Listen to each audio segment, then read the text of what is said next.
નમસ્કાર, જય હિન્દ, જય ભારત.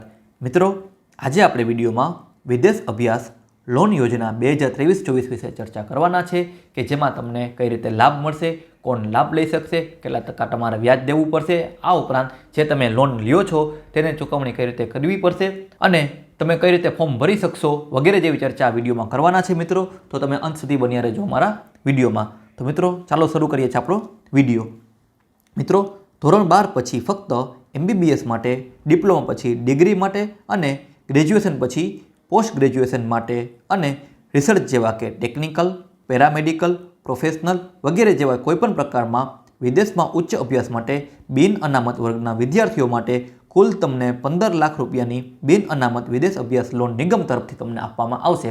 એટલે કે તમને અહીં 15 લાખ સુધીની લોન તમને મળવાપાત્ર રહેશે. મિત્રો, હવે આપણે આગળ જોશું કે આ 15 લાખ ઉપર તમારે કેટલા ટકા વ્યાજ લાગે છે. મિત્રો, તો મિત્રો સૌપ્રથમ આપણે એક કોષ્ટક જોઈ લઈએ છીએ જેમાં યોજનાનું નામ છે વિદેશ અભ્યાસ લોન યોજના. આયોગનું નામ છે ગુજરાત બિન અનામત શૈક્ષણિક અને આર્થિક વિકાસ નિગમ. લાભાર્થી બિન અનામત વર્ગના વિદ્યાર્થીઓ અને મળવાપાત્ર સહાય 15 લાખ સુધીની તમને સહાય મળવાપાત્ર રહેલી છે. મિત્રો, હવે મિત્રો આપણે જોઈએ કે યોજનાનો હેતુ શું છે.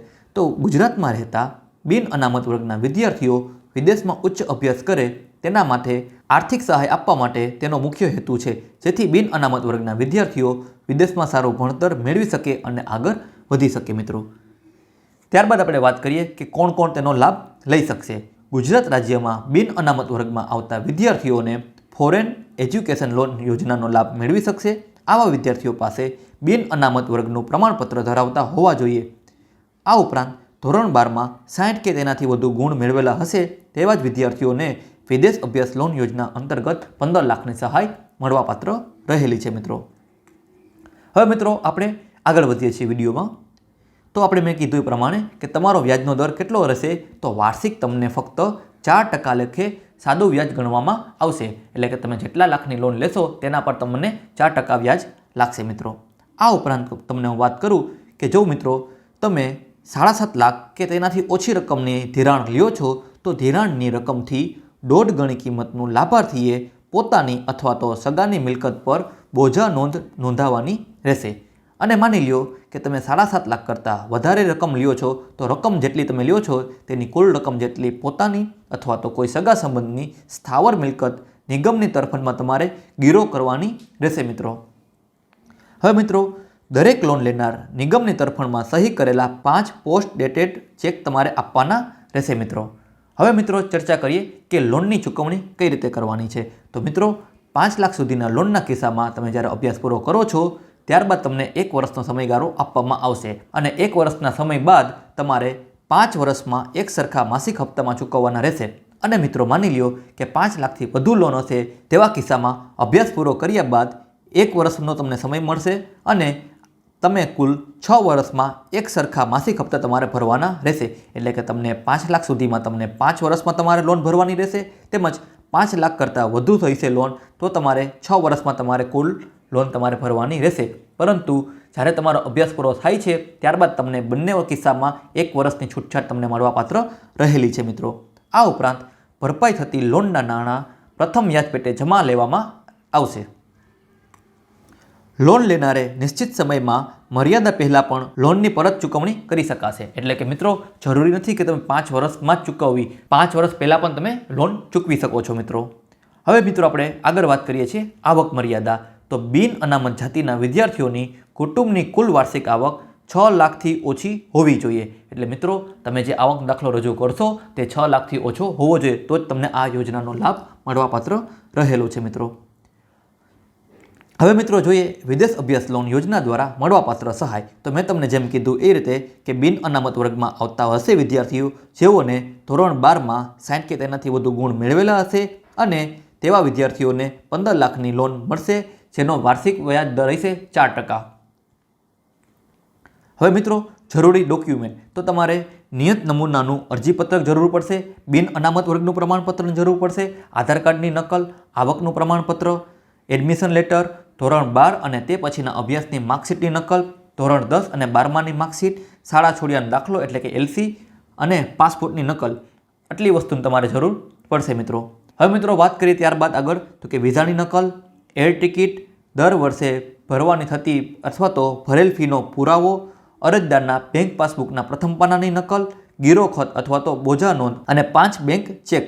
પરિશિષ્ટ 3 મુજબ પિતા અને વાલીની મિલકતમાં મોર્ગેજ કરવાની સંમતિ પત્ર. મિત્રો આટલા ડોક્યુમેન્ટ તમારે જમા કરાવવાના રહેશે. મિત્રો હવે મિત્રો વાત કરીએ પરિશિષ્ટ 1 મુજબ જામીનદારની મંજૂરી અને પ્રોપર્ટી વેલ્યુએશનના રિપોર્ટ અને મિલકતના આધારે બિન અનામત લોન માટેના દસ્તાવેજ અથવા તો જામીન આખામાં અભ્યાસક્રમ મુજબ તમને 7.5 લાખની લોન કે તેનાથી ઓછી રકમની લોન તમને મળવાપત્ર રહેશે. તો મેં તમને જેમ કીધું એમ કે 7.5 લાખ કરતાં ઓછી હશે તમારે તો 1.5 ગણી જે તમારી કિંમત હશે મિલકતની તેના પર તમારે બોજા નોંધ કરાવવાની રહેશે મિત્રો.